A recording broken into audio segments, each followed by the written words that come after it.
My name is Frank Morelli, and I'm 58 years old.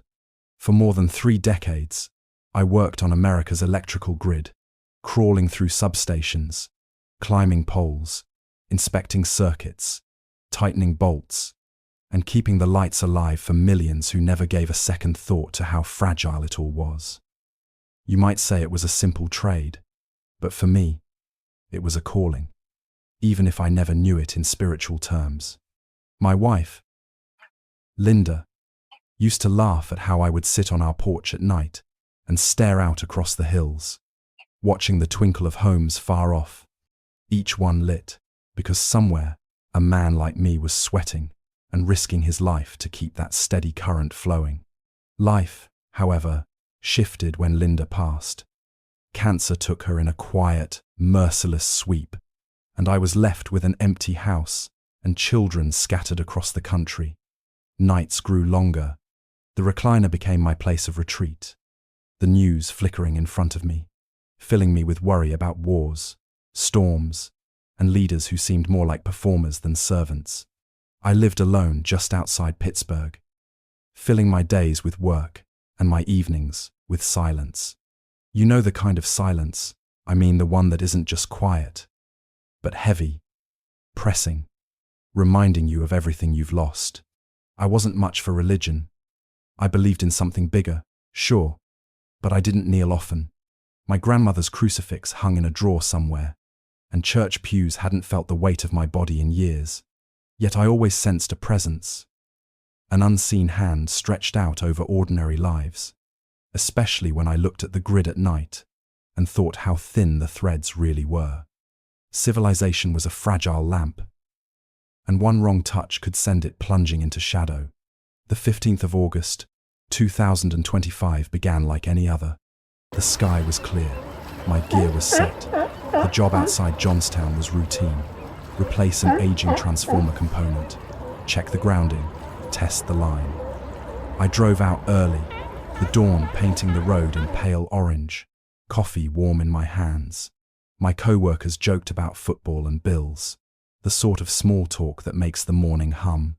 None of us thought the day would become the dividing line between the life I knew and the eternity I would touch. The worksite itself smelled of grass, diesel, and ozone. Steel towers stood against the blue, wires humming overhead. I strapped on my gloves, tightened my harness, and followed every protocol like I'd done 1,000 times before. The rule in this trade is simple: respect the current, or it will own you. I pulled out the voltage tester, double-checking that the line was dead before I laid hands on it. That's when everything shifted. There was a sound, not loud, but sharp, like the world snapping. Then came a flash that swallowed every shadow. My body jerked, seared, and collapsed. But what stunned me most was not the pain, it was the absence of it. In a blink, I was looking down, and the man lying on the gravel below was me. Smoke lifted from my shirt, co-workers rushing, shouting my name, scrambling to shut down the power. You never forget the sight of your own body, limp and lifeless, mouth open as though the breath had fled. Yet I felt no terror, no burning agony. Instead, a lightness spread through me, as if the weight of grief, doubt, and years had dissolved. I saw the ambulance racing up the access road, lights cutting through daylight, but already I was drifting, drawn upward. It was like the tether had been cut, and I was set free to rise. I want you to feel what I felt. Imagine laying down every burden you've carried, every fear, every long night of loneliness, and finding them suddenly gone. That was the beginning of my passage. The first step into a story I never sought but could no longer deny. The moment the current tore through me, my life as I knew it stopped. Down below, my co-workers were scrambling, their voices frantic, their hands slamming at emergency switches. But from where I drifted above, all I felt was stillness. It was strange. You expect death to hurt, to crush you with finality, yet I had no pain, no burning nerves, no crushing weight. just the surreal sight of my body sprawled on the gravel, smoke rising from my shirt, tools scattered from my belt. I watched them press on my chest, slap my face, call my name with voices thick with panic. Their lips moved in a world that already seemed far away. The blaring siren of the ambulance came faint at first, then louder, until it pulled up, and doors flung open. Paramedics leapt out, hauling gear, their hands practiced and urgent. Defibrillator pads were pressed against my chest, and I saw my body convulse with every electric jolt. Yet from where I floated, I felt nothing. Instead, I felt lighter, like someone had peeled off a heavy garment I'd carried all my life. For the first time since Linda's death, there was no ache in my heart, only release, as though all the nights of grief had melted away. You know that sigh when you've carried something too heavy for too long, and you finally put it down. That's what death felt like for me. The edges of the world grew dim, as if a veil was being drawn. The shouts of men, the hum of machines, even the hiss of wind through wires, all of it faded like echoes in a dream. Then came the tug. Not harsh, not violent, gentle, insistent, like a current pulling me upstream. I began to rise. The sky above wasn't blue anymore. It deepened into a canvas of warmth, streaked with gold I'd never seen in sunlight. A tunnel seemed to open, not made of bricks or stone, but of living radiance. It was soft, like silk, yet powerful enough to draw me with no resistance. As I moved higher, memories stirred around me like whispers. I saw Linda smiling in our kitchen, her hair lit by afternoon Sunday. I saw my kids as toddlers, tugging at my work boots when I came home. I saw nights alone in my apartment, staring at twinkling lights across Pittsburgh, wondering how much longer I could keep going. Each memory swirled around me, not accusing, not shaming, just showing the pieces of the life I'd lived. The ambulance crew kept pounding, trying to pull me back.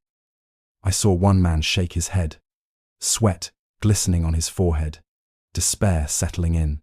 But the further I drifted, the less it mattered. Their world grew smaller, dimmer. Mine was expanding into something endless. Then came the sound. At first, it was like music far away, notes weaving through silence.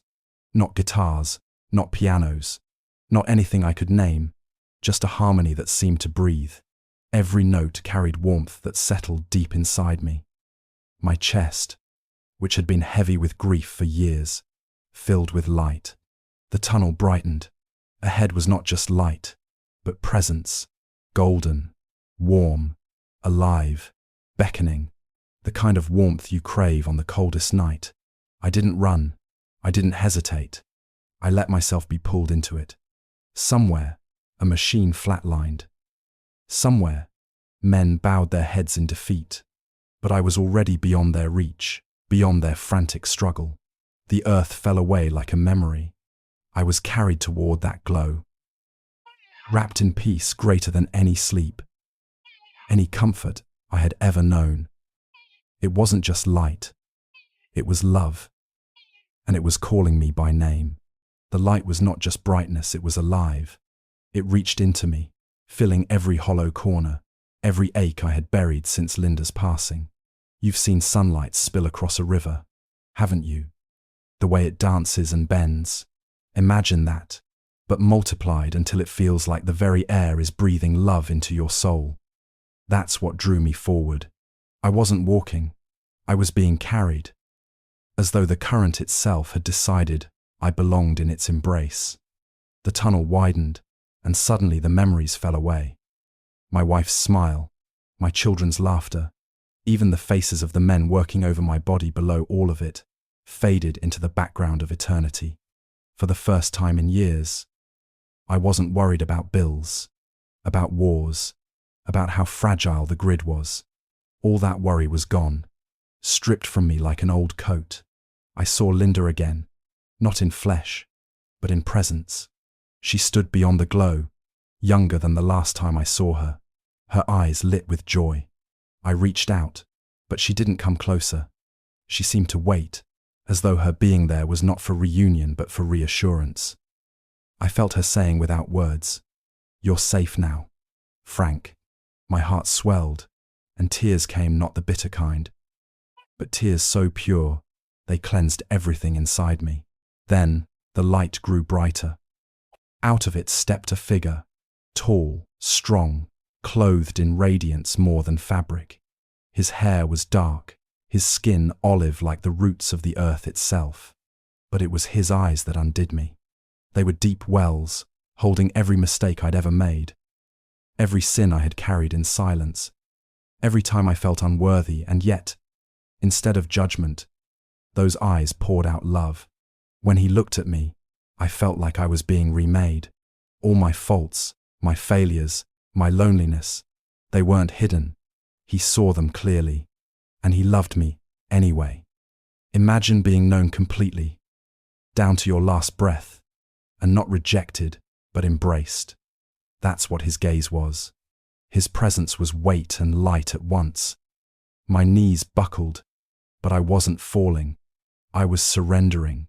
My chest tightened, not with fear, but with joy, so vast it overflowed.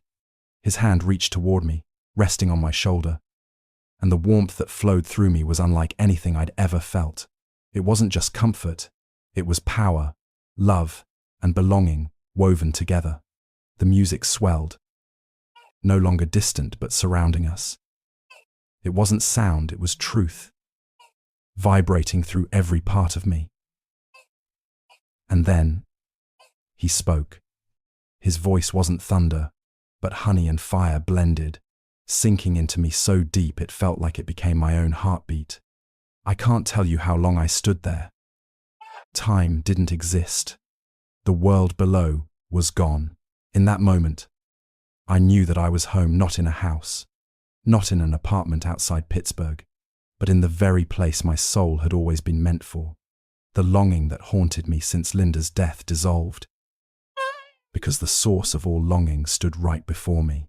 He was Jesus, and he had come for me, not as an idea, not as a picture in my grandmother's living room, but alive, real, unshakable. His hand still on my shoulder, his eyes still holding me. He prepared to show me something that would change not only my life, but the life of every soul willing to listen. There is a way he looks at you that makes the years fall off like ash. It begins in the eyes, and it travels into the bones, and then it keeps going, until even the memory of your loneliness loosens its grip and slips away. I stood before him, Jesus, alive with a brightness that did not glare, and I felt a tide move through me, washing the old guilt from places I didn't know still carried stain. You would have felt it too, the way a summer wind slides through an open window and brings the smell of rain before the first drop arrives. I didn't have to speak. He already knew the words I could not form. He placed his hand on my shoulder again, and a warmth went down my arm, across my chest, and into the tight room where I had kept my grief. I remembered what the doctor told us on the day Linda's scan turned from hopeful to hopeless. The way I tried to be strong and failed. The way I hid in the garage to cry so she would not see me bend. All of it rose like silt in a river and then cleared. I could breathe without the press of sorrow. You can almost hear that breath, the deep one that breaks after a long, hard winter. In that light, my life unfolded without accusation. Not the kind of life review you fear, with a ledger and a frown, but something more like a careful gardener kneeling over each plant, noting where it struggled, where it reached for sun, where it quietly bloomed when no one was looking. I saw myself in high boots and a hard hat, stepping into substations before dawn, tugging at corroded bolts, replacing dead breakers, standing on cold steel when December winds made even the strongest men hunch their shoulders. I saw my hands, rough and cracked, signing off on work orders no one read but the clerk. 32 years of that long weeks. Lost holidays. The hum of voltage moving like a hidden river through everything. He let me see what I had not been able to see from ground level. the apartment windows glowing because a child inside was finishing a school project on a kitchen table, the elevator that kept running in a hospital because a repair I signed off on held firm under strain, the small parish where an old furnace flickered alive after a storm because we kept a feeder line healthy when no one else was willing to work late. In my world, this was schedule and duty. In his world, it was service. I felt a tenderness pass over me. As that truth sank in, you continue listening, and the noise of your day begins to fade. A softer sound rises, like a lullaby behind the headlines. He showed me something gentle and exact at the same time. When Linda and I bowed our heads over a table with simple food and whispered thanks, that gratitude traveled farther than the walls of our kitchen. When I chose to forgive a foreman who gave my overtime to a younger man, the bitterness that did not take root in me did not flow into my children. When I stopped to help a stranger whose car had died at the edge of a snowstorm, I did more than push a bumper. I interrupted a line of despair that was about to grow in a quiet heart. These were not accidents. These were not small. They were stitches in a torn fabric, kintsugi in a shattered bowl. He let me feel the mended places. Then he turned my gaze toward the years I counted as failure, the temper I kept in check most days and lost on others, the Sundays I slept in when I could have chosen the pew, the way fear of not having enough money made me hard with my son when he needed me to be soft. To my surprise, none of it was hurled back at me like a stone. He did not swirl up shame. He pulled up roots. I felt the gentle firmness of a hand that knows how to guide a blade and cut away what chokes the good. The main emotion in me was awe, not just at being loved, but at being known and yet loved deeper because of the knowing. You may be waiting for a voice like thunder. That is not how he sounded to me. It was closer to the way a father's voice goes low when he speaks to soothe a frightened child, or the way a mother hums when she rocks a newborn in a quiet room. That tone filled the space around us, and it flowed within me until I understood what he was saying without needing words. My years in the field had been a ministry I did not recognize. Keeping the lights on had kept prayers spoken in the dark.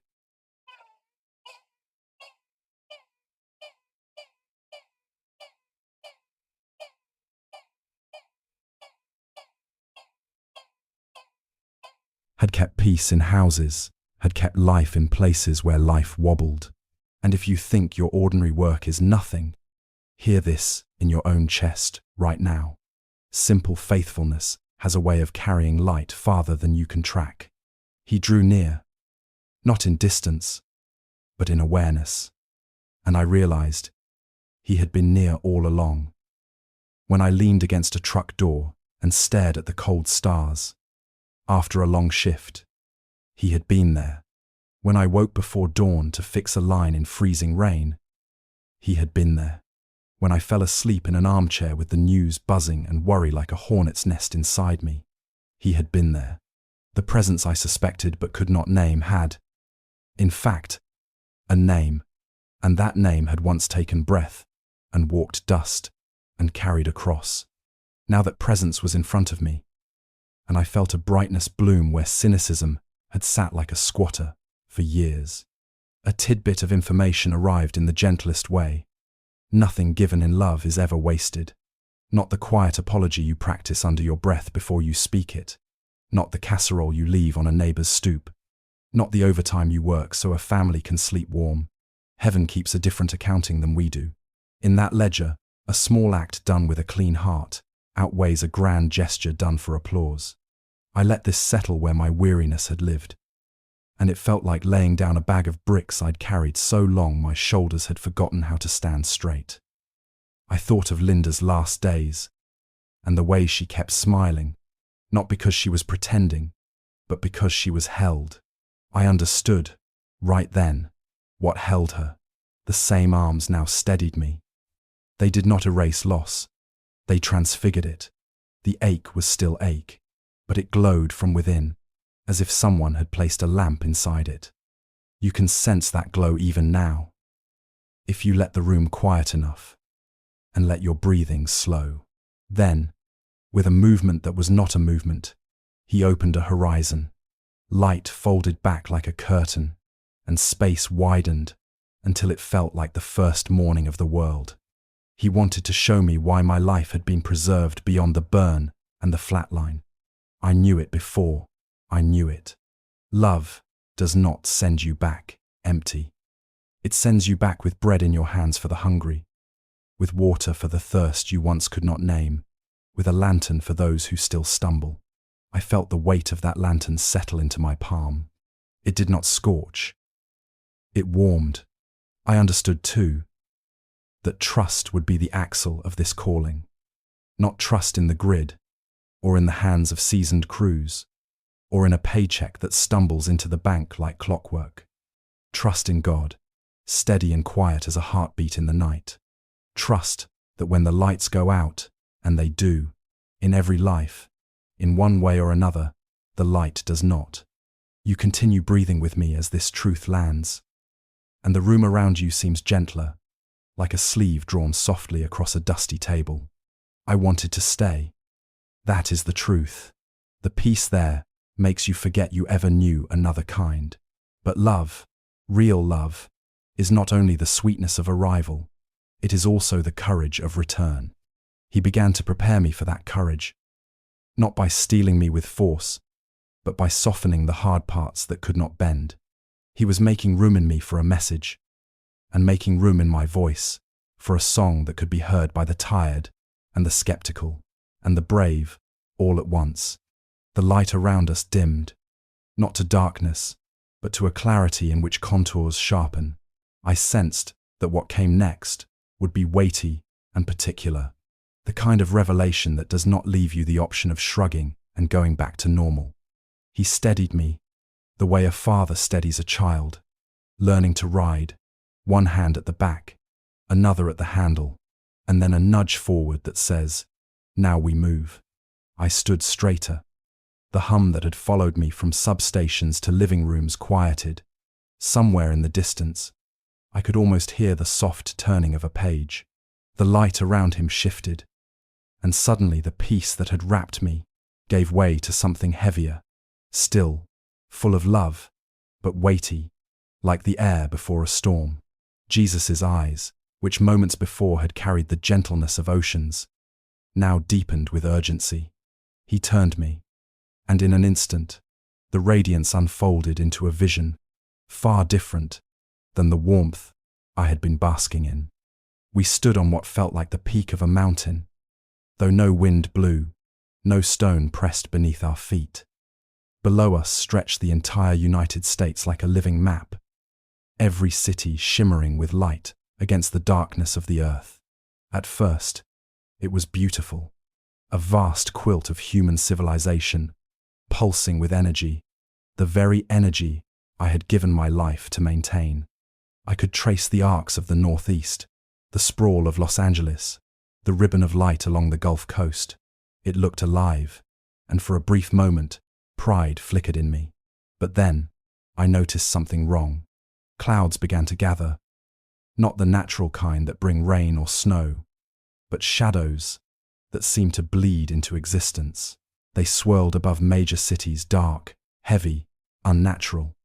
My chest tightened as I realized these were not weather systems. They carried a weight of dread, of something spiritual pressing upon the land. "Look closely, Frank," he said, not in a booming voice, but in that same steady tone that wrapped truth inside compassion. I focused, and the lights I had admired began to falter. One by one, sections of the grid flickered, then dimmed. The pulse of civilization slowed. "What am I seeing, Lord?" The words weren't spoken with lips. They were felt, like thought, shaped into sound.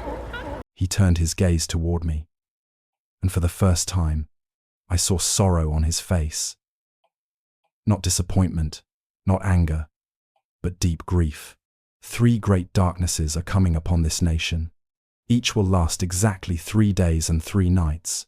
Each will test whether my people trust in me or in the fragile works of their own hands. The words sank like stone into water. My heart raced. Darkness across America. 3 times. I thought of the fragility of the grid, the transformers, the delicate web I'd spent my life repairing. I knew how easily it could all crumble. Yet what he showed me was more than infrastructure. It was spiritual, cosmic, unavoidable. The first wave of clouds spread from the west, ink bleeding into paper. Los Angeles, San Francisco, Las Vegas, all swallowed by a darkness thicker than night. My stomach twisted. This wasn't a blackout you call the utility company about. It was as if the very sky had been blotted out. He touched my shoulder again, steadying me. The first darkness begins on the winter solstice, December 21st of this year. At 3:33 in the morning Pacific time, the greatest solar storm in recorded history will strike. The power systems of the western United States will fail. Electronics will die. Families will sit in confusion as silence swallows their homes. I swallowed hard, even though breath was no longer bound to lungs. The date rang in my spirit like a bell tolling. December 21st, 2025. Just months away. 3 days? I asked, though my words were tremors. 3 days, 3 nights, he answered. And when the light returns, millions will not. Yet even in that darkness, I will not abandon my people. Those who prepare, those who trust in me, will shine like beacons in the night. The map below writhed as more clouds spread. Covering city after city, I watched hospitals flicker into silence, freeways choke with dead cars, homes frozen without heat. But then, here and there, I saw points of glow that the shadows could not swallow. Churches, homes, small groups of people, gathered with oil lamps, candles, and prayer. These places pierced the darkness like stars. He turned me to face him again. His voice lowered, almost like a whisper close to the heart. Frank, you must carry this warning back. Many will laugh. Many will call it madness. But some will listen. And for those who listen, lives will be spared. I stood trembling in the presence of the eternal, staring at the vision of my nation being tested in a way no history book had prepared me for. I realized this was only the beginning, the first of 3 shadows to fall. And still, even as fear quivered in me, I felt his hand reminding me faith, not fear, trust, not terror, love, not despair. The vision shifted, and what I saw next was unlike any storm report I'd ever studied on late-night news. Jesus pointed, and the western half of the United States became a stage where heaven and earth collided. The date burned into me again, the 21st of December, 2025, the winter solstice. I knew that day as the shortest and darkest of the year. But now, he was showing me how it would become literal darkness across half a nation. The first sign came 6 days earlier. I watched the skies ripple over Texas, Georgia, even as far south as Florida. Curtains of green light auroras, shimmering where they had no business appearing. Families ran outside, marveling at the beauty. Phones pointed upward, laughter rising. But what the world called beautiful, Jesus called a warning. His words moved through me like currents. When you see the skies burn with color that far south, you will know the storm has already left the sun, racing toward the earth. 6 days remain to prepare. Then my vision dropped to Los Angeles at 3:33 a.m. Pacific time. I saw the city alive with neon, freeways lit like veins. 1 heartbeat later, silence. Engines cut, planes stalled, towers went black. The entire skyline dissolved into pitch darkness. It wasn't a rolling outage. It was sudden, complete. Elevators froze between floors. Monitors blinked into emptiness. Even the hum of refrigerators stopped mid-cycle. Cars on the freeways became lifeless shells, their electronic hearts fried by the electromagnetic pulse. People stepped out into the dark with confusion first, then fear.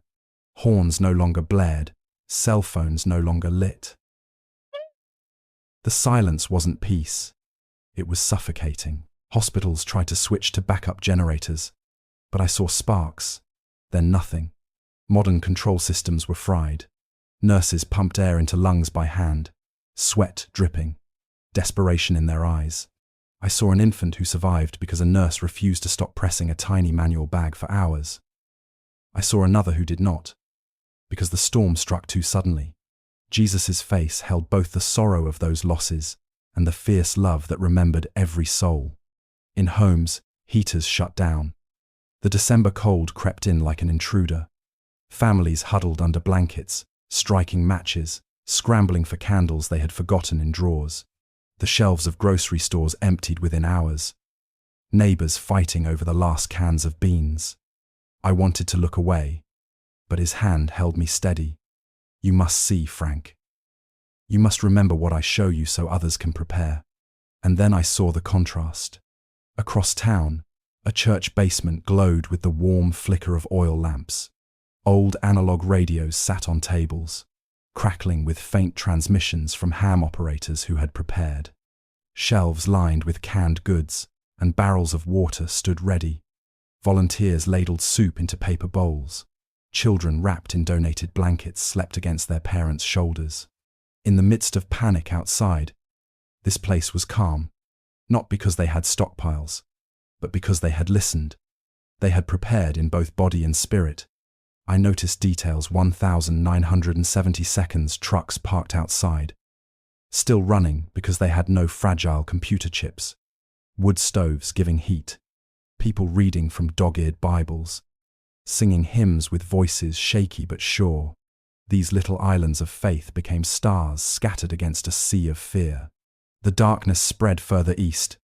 Phoenix, Denver, Salt Lake City, swallowed one after another. By the second day, desperation rose. Looting broke out. Neighbors turned suspicious of each other. I saw gangs roaming with flashlights that sputtered out as batteries died. But again, he made me focus on the small lights. One family sharing soup with another. A farmer handing out jars he had canned through the summer. Believers kneeling together by candlelight, praying not for themselves, but for their neighbors. By the third day, the truth settled on people. It was not temporary. They realized no help was coming, that modern life had failed in an instant, and as hopelessness spread, something else broke loose: prayer. Millions who had not whispered a prayer in decades fell to their knees, begging for mercy, begging for forgiveness. The death toll rose into millions. Mostly the elderly, the sick, the vulnerable. Yet amid the grief, something else stirred. Revival. Churches that had prepared became lighthouses, drawing the desperate with both bread for the body and bread for the soul. I saw pastors preaching by lantern light, baptisms happening in metal tubs with water drawn from hand pumps, and faces shining with tears that were both sorrow and relief. Jesus let me feel his heart in those moments. He was not distant, not cold. He was there in the cries of the children, in the shaking hands of the elderly, in the voices of the faithful who sang through the dark. And he said to me, "Frank, this is only the first. But see how even here, where fear reigns, my light still shines. Tell them to be ready. Tell them I am with them, even in the deepest night." The map shifted again, and just when I thought I had seen enough sorrow to last forever, he showed me more. This time, it was not a storm from the sun, not a force of nature that no man could stop. It was man himself. I saw the calendar turn like pages in a book, months flying by, until it stopped on the 21st of August, 2026. The second darkness. It began on the eastern seaboard: Boston, New York, Philadelphia, Washington, D.C., their skylines glowing proud against the night. Then, as if a cord had been cut, explosions tore the dark.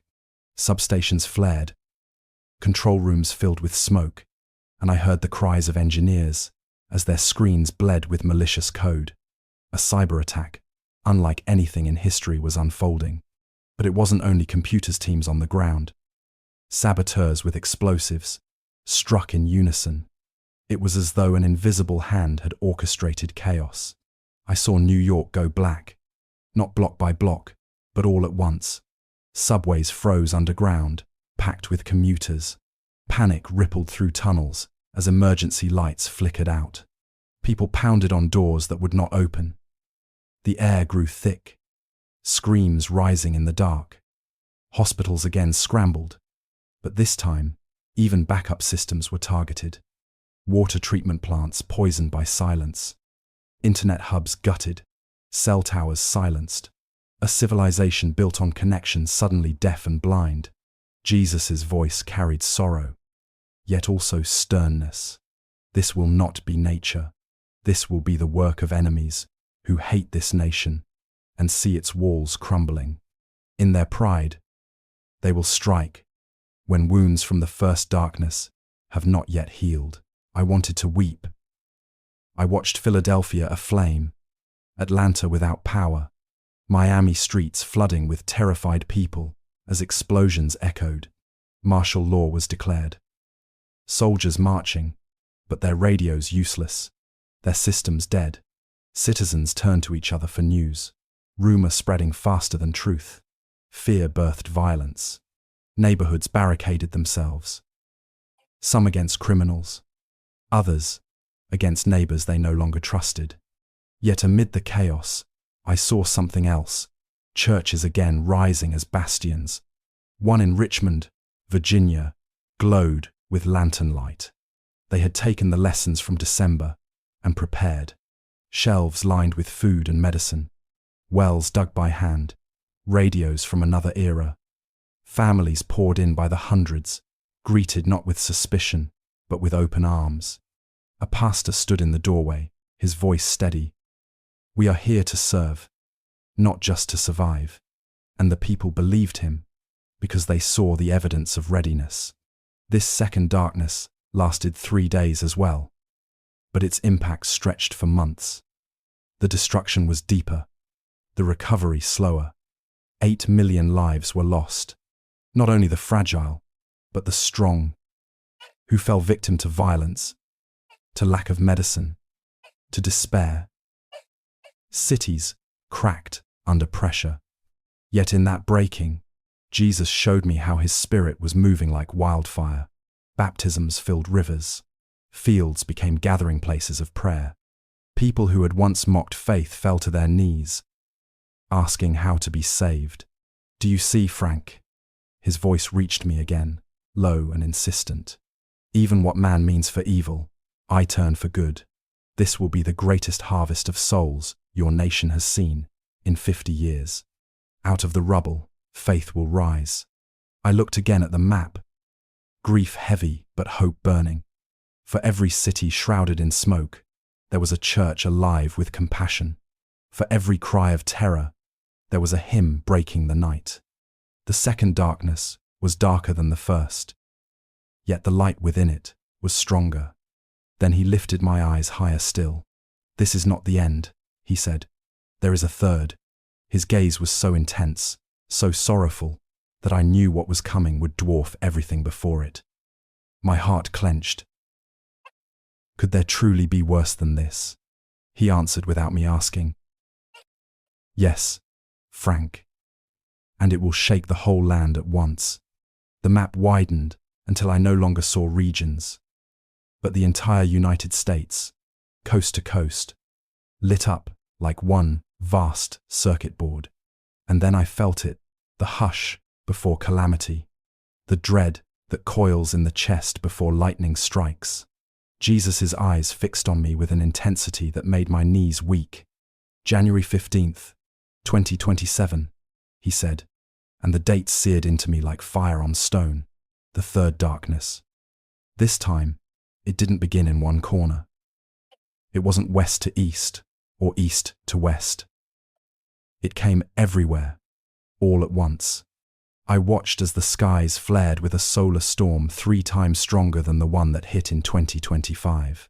At the very same moment, cells of enemies already planted in the nation struck hundreds of targets with bombs, cutting what little resilience remained. In 1 hour, every power plant, Every major transformer, every substation was silenced. The hum of the grid I had tended for 32 years died like a final breath. From Alaska to Florida, Maine to California, the entire country went black. Airplanes fell silent, some gliding down in desperate landings, others crashing with flames against frozen fields. Trains stopped in the wilderness. Passengers huddled together in shock. Highways became graveyards of dead vehicles, stretching for miles like monuments to human dependence. The January cold bit deep. In northern cities, I saw families freezing in their homes by the second night, breath turning to ice in the air. In southern towns, water pumps stopped, leaving taps dry, and dehydration claimed lives before anyone realized how fragile supply chains were. Hospitals became morgues. Pharmacies, raided by desperate hands, stood hollow. A mother cried out over a child who needed insulin, but there was none. That sound still echoes in me.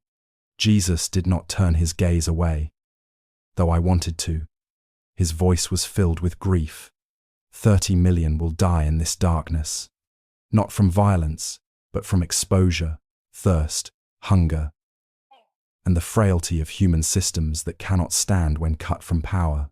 I nearly collapsed with the weight of that number. 30 million. I thought of faces, grandparents in rocking chairs, children in classrooms, fathers at work, mothers at home, all snuffed out by the silence of machines. But even then, even in the thickest dark, he showed me light. There were communities that had learned. Small towns in Missouri, farms in Kansas, villages tucked in Appalachia. They had gone back to older ways. I saw windmills grinding grain, wells dug with hand pumps, gardens stretching wide, blacksmiths hammering iron, carpenters shaping wood, families cooking over open fires, neighbors sharing what they had stored. These weren't people clinging to life in fear. They were living, even thriving, because they had prepared, because they had leaned into community instead of isolation. This is what I long for, my people, Jesus said. Not a return to primitive struggle, but a return to trust. Trust in me, trust in one another. A stripping away of the false gods of technology and power. A rebirth of simplicity and faith. I wept. Not just for the dead, but for the beauty he revealed among the survivors. I saw churches glowing like hearths, not grand cathedrals with polished wood, but humble halls with candles in jars, bread broken among strangers, prayers whispered through tears. These gatherings were not about survival, they were about transformation. People found each other again, families reconciled, neighbors forgave old grudges. In the absence of screens, they looked into each other's eyes and saw souls. The third darkness lasted 3 days, but its shadow stretched for years. Rebuilding would take more than technology. It would take humility. Jesus' expression carried both sorrow and hope as he turned me to face him fully. Frank, this is the climax of the trial. Those who endure will see glory. Those who trust will not be abandoned. But you must speak plainly. Do not soften the warning.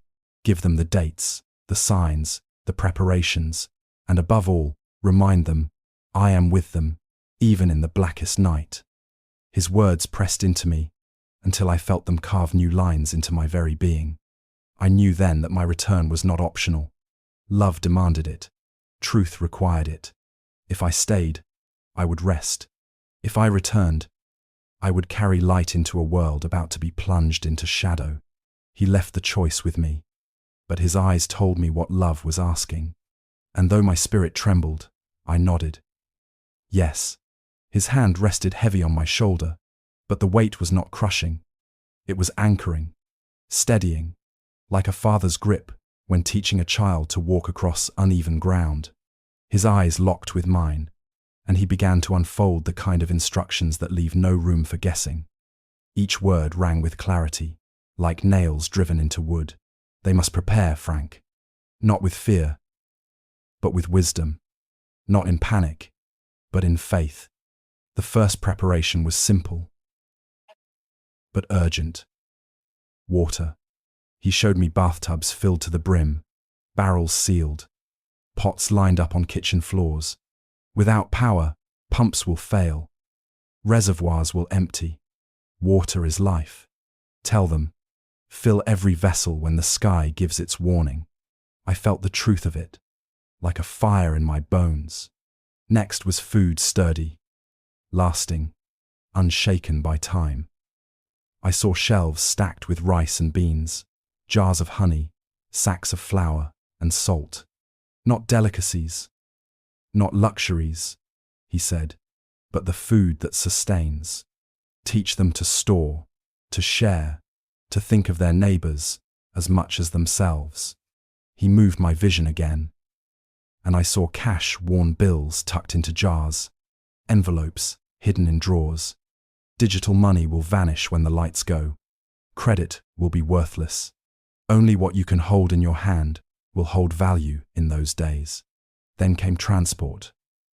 Old trucks, bicycles, even horses. Cars built before 1980 still sputtered to life in the visions he showed me. Their engines roared while newer vehicles sat useless, hollow shells with fried circuits. Tell them not to despise the old ways, he said. What was built simply will endure when complexity fails.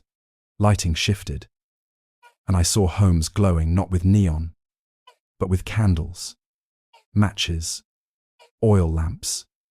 Families huddled under blankets. Neighbors gathered around wood-burning stoves. Heat, light, fire, simple gifts, yet forgotten in the chase for convenience. These will preserve life when modern tools lie dead. Medications appeared next, bottles lined in careful rows, bandages folded, herbs dried and stored. Those who depend on medicine must prepare for months. Pharmacies will close, hospitals will be broken. But those who take wisdom now will save not only themselves, but many others who will come to them in desperation. And then, as if peeling back the veil on every material thing, he brought me into the heart of his warning, spiritual preparation. His voice softened, like a whisper close to the ear. Food can be eaten.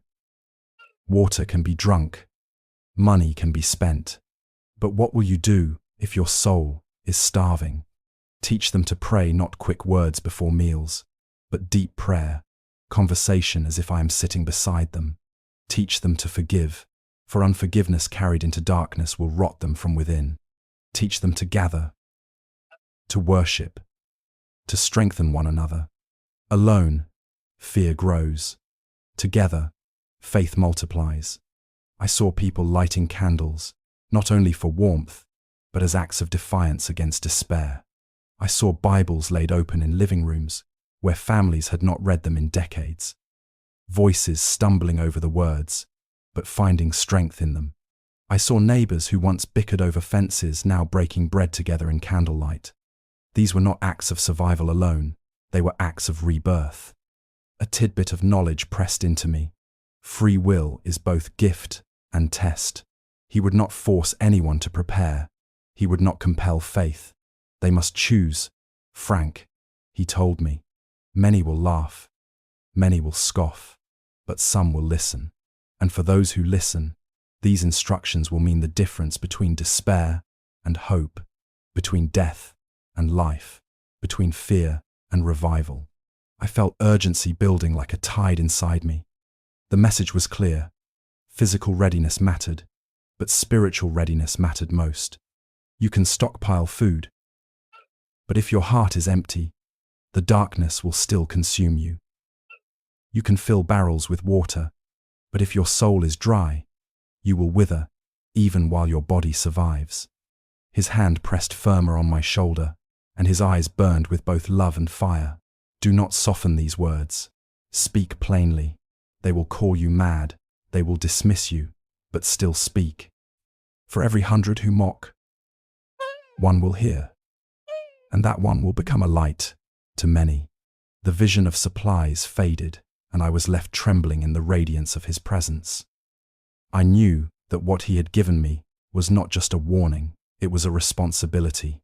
The vision faded, and I felt myself pulled backward, as though some unseen current was dragging me from the mountain, from his presence, from the glow of eternity.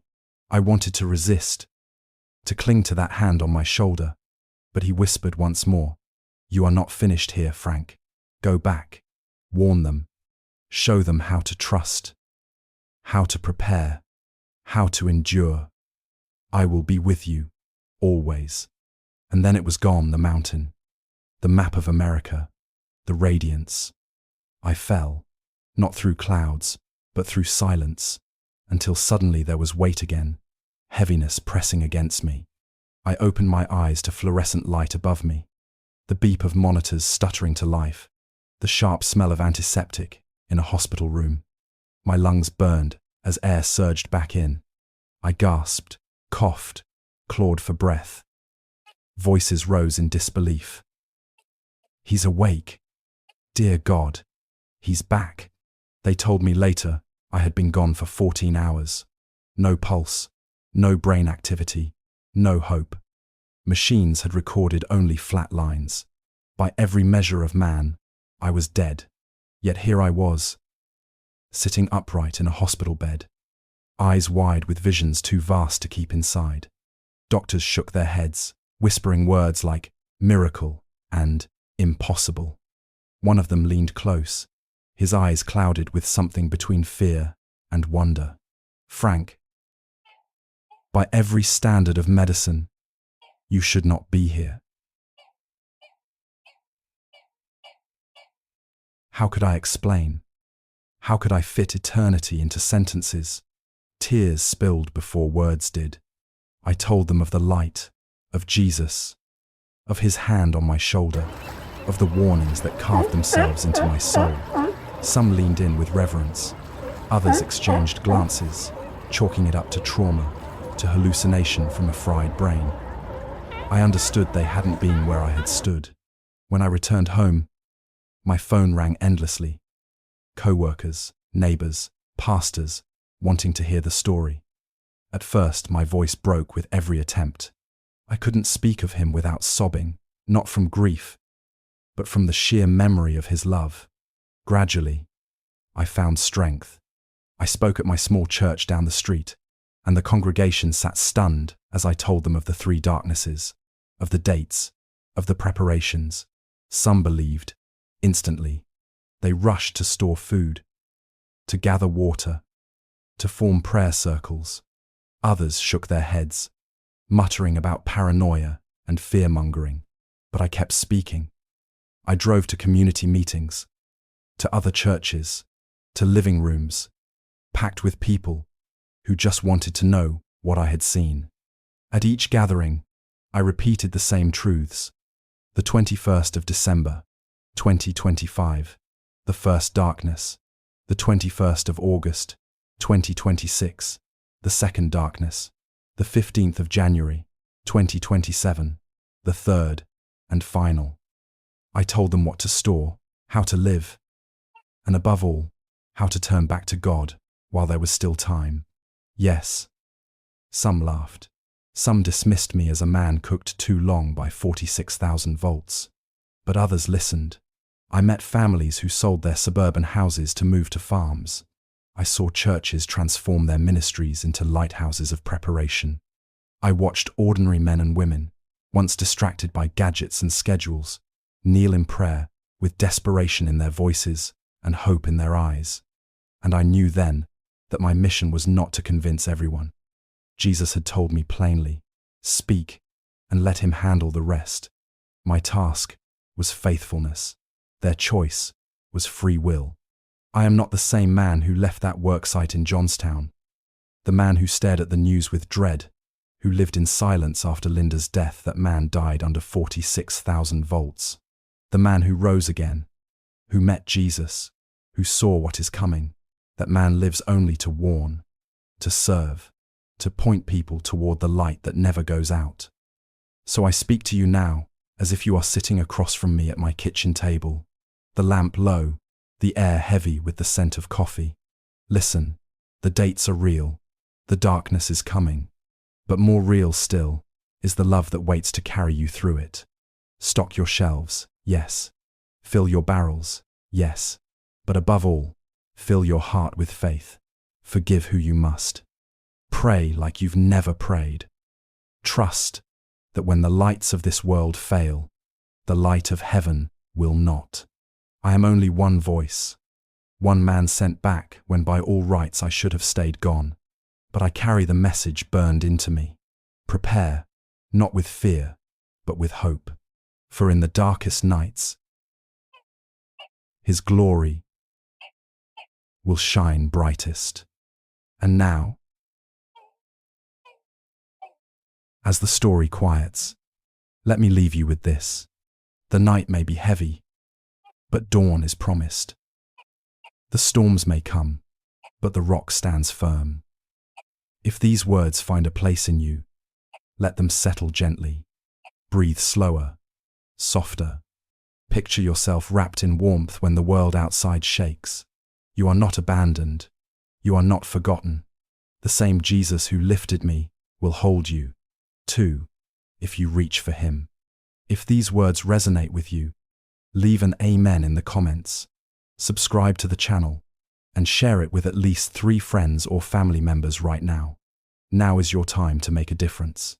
Spreading this message is not only an act of love, but also a mission that Jesus Himself has entrusted to you.